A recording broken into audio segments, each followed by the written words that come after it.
I should not be probably venting, and I should be focusing different and trying to explain to you guys, but in so many of the times I'm kind of in this place like, why?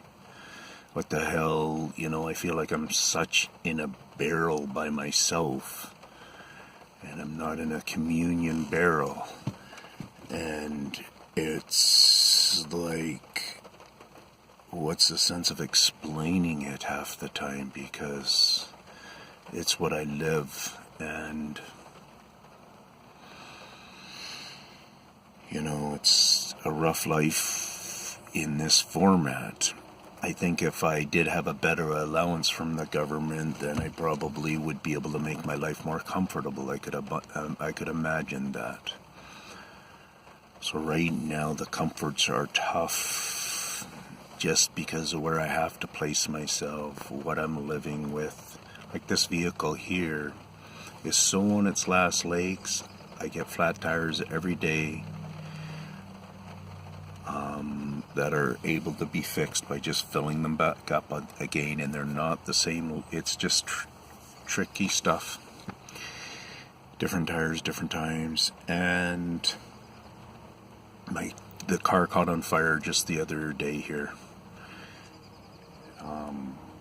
We're smell of burning wire stuff, and I knew I couldn't stop here. I had to go another probably a block and a half, 2 blocks down the road, because I knew I had to park in a spot that if the car doesn't start again, I would be able to stay there for a night or two maybe. So I shot for that because that's kind of in the country a bit.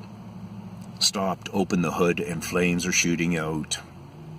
A lot of the flames went out by me because you could tell the flames had evolved into the oil on the spillage from the valve cover there on the back of the engine. It's a front 4-cylinder front wheel drive thing, so it's turned this way. I was able to blow out a few more of the flames, grab my little bit of water, got the fire out and stuff, and and just let it sit there for a couple hours, and I just went into this place of just accepting life through all that, just accepting. It's all good, just like I'm trying to do my best right now, and I'm not in front of a face to get upset. And so a couple hours later, she started up, I'd already informed him, I think my oldest son, just so